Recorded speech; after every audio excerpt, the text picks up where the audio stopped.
Salut à tous et bienvenue sur AZ237. C'est l'histoire déchirante d'une petite fille qui a été enlevée alors qu'elle n'avait que 12 ans. Elle s'est déroulée entre 1997 et 2016 et il est certain qu'elle restera dans l'histoire comme l'un des cas d'enlèvement les plus marquants puisqu'elle s'est finalement échappée. Regardons son histoire. Mais avant de commencer, voici la question du jour. Je suis une maman. Tous mes enfants doivent mourir avant moi. Chacun de mes enfants, avant de mourir, vient me frotter le dos. Qui suis-je ? Donnez-nous votre réponse dans les commentaires. La réponse exacte vous sera donnée à la fin de la vidéo. N'hésitez pas à liker la vidéo pour nous encourager et si vous êtes nouveau sur la chaîne, abonnez-vous et activez la cloche de notification pour ne manquer aucune de nos prochaines vidéos. Rosalyn McGinnis est née et a grandi à Springfield, dans le Missouri, dans une maison située à quelques rues du terrain de jeu où elle passait ses journées d'enfance avec ses frères et sœurs et ses amis. Elle a appris le violon car elle souhaitait devenir professeure de violon et elle aspirait également à devenir vétérinaire. À Springfield, Piet avait également résidé près des McGinnis. Gayla McGinnis, la mère de Rosalyn, rencontra Piet lors de la distribution de brochures dans le cadre d'une activité d'une organisation environnementale. Ils sont devenus instantanément amis et ont fini par se marier. Lorsque Piet a commencé à tourmenter Rosalyn alors qu'elle avait à peine 10 ans, sa vie en Oklahoma a rapidement pris un mauvais tournant. Henry Michel Piet a dupé Rosalyn, qui avait 11 ans à l'époque, en organisant pour eux une fausse cérémonie de mariage à l'arrière d'une camionnette pour la rendre plausible, épousa Rosalyn et lui remit une bague.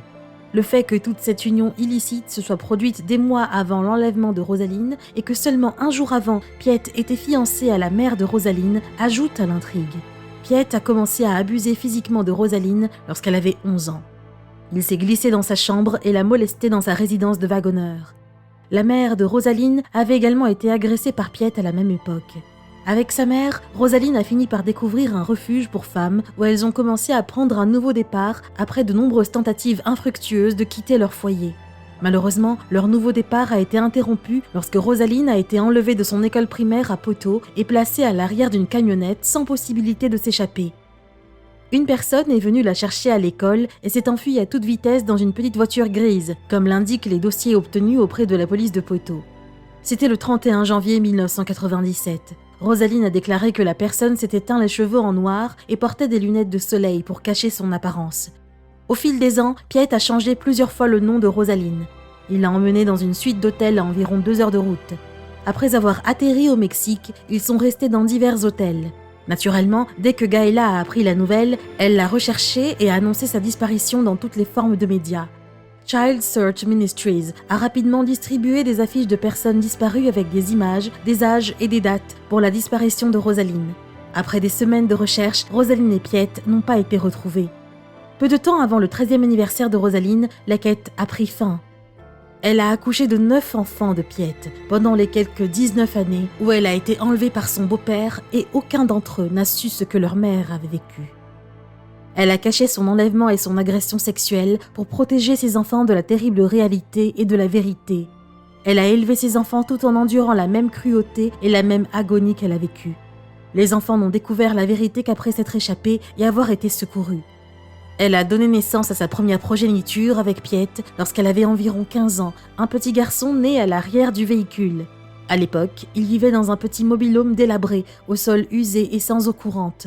Comme Piet dépensait tout l'argent qu'il gagnait en boissons et en drogue, Rosalyn était obligée de mendier de l'argent et de la nourriture dans la rue pour ses enfants. Elle dit avoir essayé de s'enfuir à plusieurs reprises, mais le danger était bien plus grand lorsqu'elle se faisait prendre. Finalement, cela ne la dérangeait plus car elle s'y était habituée. Elle a même déclaré que Piet avait utilisé un pistolet, une batte de baseball, des planches de bois et des bouteilles d'alcool pour la frapper. Il lui a tiré dessus à plusieurs reprises et elle a subi de multiples fractures en conséquence. Alors qu'elle était dans la misère depuis près de 2 décennies, une nouvelle étincelle s'est éveillée. Ses enfants et elle ont rencontré un mari et une femme lors d'un séjour à Oaxaca, au Mexique, en janvier 2016, 15 ans après avoir été enlevée dans un lycée de l'Oklahoma. Lisa semblait avoir été une citoyenne américaine, tandis que Yann était un citoyen britannique. À l'époque, Rosalyn s'appelait Stephanie et Piet s'appelait Bill. Rosalyn et Lisa se sont rencontrées face à face dans une épicerie locale. Selon Lisa, elles sont allées à l'avant de la file, juste à côté de Lisa et Yann. Ils avaient 2 grands paniers d'épicerie. L'un d'eux était rempli d'un stock de viande, dont les enfants ont ensuite révélé à Lisa qu'il était destiné à Piet. Ils ne pouvaient pas payer à la caisse à ce moment-là. Ils avaient besoin d'argent, alors Yann et Lisa les ont aidés. Lisa déclara que les enfants de Rosaline mettaient rarement leurs chaussures et il était difficile de communiquer avec eux. Ils ne voulaient vraiment rien dire à Lisa jusqu'à ce qu'ils aient une meilleure compréhension d'elle et de son mari. Ils savaient certainement que bavarder avec des étrangers était contraire aux règles de la famille. Piet semblait s'éloigner volontairement en installant sa famille dans une communauté éloignée et isolée dans les collines de Oaxaca lorsque Lisa et Yann se liaient d'amitié avec Rosaline et les enfants. Lisa et son mari, quant à eux, ont réussi à les retrouver. Ils ont maintenu le contact jusqu'à ce qu'ils rendent finalement visite à la famille McGinnis et les mettent mal à l'aise. Les enfants étaient suspendus au balcon lorsque nous sommes arrivés à la voiture. Rosaline était morose et Lisa a compris à quel point ils habitaient loin. Et c'est là que le point de vue de Lisa a changé. Quelque chose ne va vraiment pas, a-t-elle dit à ce moment-là. Quelque chose n'allait pas. Par conséquent, il devait les aider.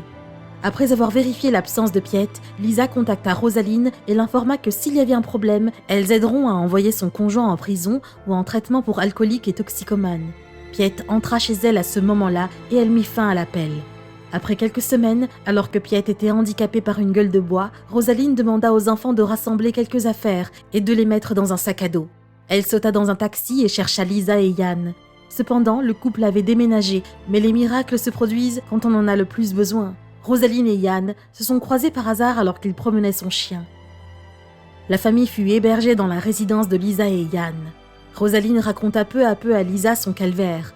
Elle affirma qu'elle était agressée, maltraitée, ou l'un ou l'autre quotidiennement. Elle révéla également que son identité n'était pas vraiment Stéphanie ou que celle de Piet n'était pas vraiment Bill. Rosaline McGinnis était son vrai nom. Lorsque Lisa tapa ce nom sur Google sur son ordinateur, elle fut surprise de voir une affiche de personnes disparues et Rosaline y apparaissait. Elle s'était préparée à ce moment et elle resta sans voix. Lisa était la première personne qu'elle ait jamais connue à se rendre compte que quelque chose n'allait pas et à faire quelque chose pour y remédier, et Rosaline lui en était reconnaissante. Elle téléphona à l'ambassade des États-Unis à Oaxaca, qui accepta de l'aider, craignant que Piet ne vienne la chercher ainsi que les enfants. Après plusieurs jours, ses enfants et elle ont rejoint un camion de fruits et ont parcouru des kilomètres jusqu'à l'ambassade américaine. Mais malheureusement, les choses ne se sont pas passées comme prévu. Le consulat des États-Unis à Oaxaca n'a pas pu aider la famille à son arrivée. Rosaline recomposa le numéro de Lisa à la hâte et sans réfléchir. Inquiète pour Rosaline, Lisa composa le National Center for Missing and Exploited Children. L'identité de Rosaline McGinnis était toujours signalée comme disparue lorsque le groupe enquêta sur elle. Le NCMEC leur conseilla de prendre un bus vers le nord jusqu'à Nogales, Arizona, le long de la frontière entre les États-Unis et le Mexique.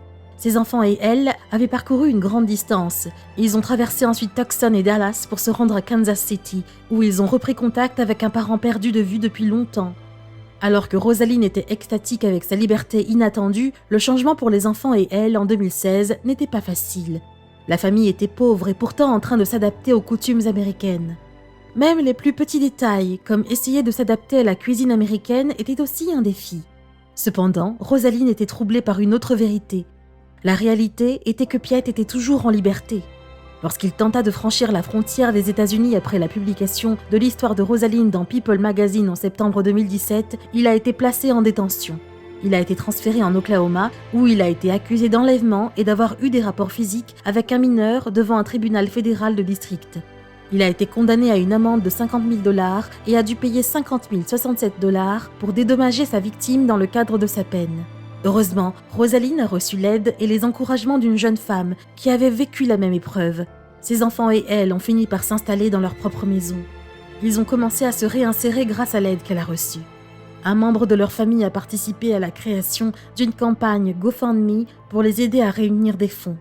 Âgée de 35 ans, Rosaline envisage de poursuivre des études de droit pénal pour résoudre d'autres cas de disparition d'enfants et éviter que d'autres jeunes ne subissent le même sort qu'elle.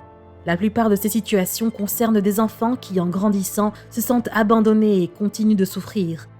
Parce que Rosaline rêvait que quelqu'un la retrouve, elle comprend leur désespoir d'être sauvée. Suite à la torture de ce prédateur, ses enfants et elle luttent quotidiennement. Maintenant, ils ont hâte de profiter de la liberté retrouvée et d'avancer dans la vie en atteignant le bonheur et l'épanouissement pour toute une vie. Quelle est votre opinion au sujet de cette histoire ? Dites-le nous dans les commentaires. Et maintenant, la réponse à la question du jour. la boîte d'allumettes. Bravo à tous ceux qui ont trouvé la bonne réponse. Nous voici arrivés au terme de cette vidéo. Merci de l'avoir regardée jusqu'à la fin. Surtout, n'oubliez pas de la liker et de la partager autour de vous. À très bientôt sur AZ237.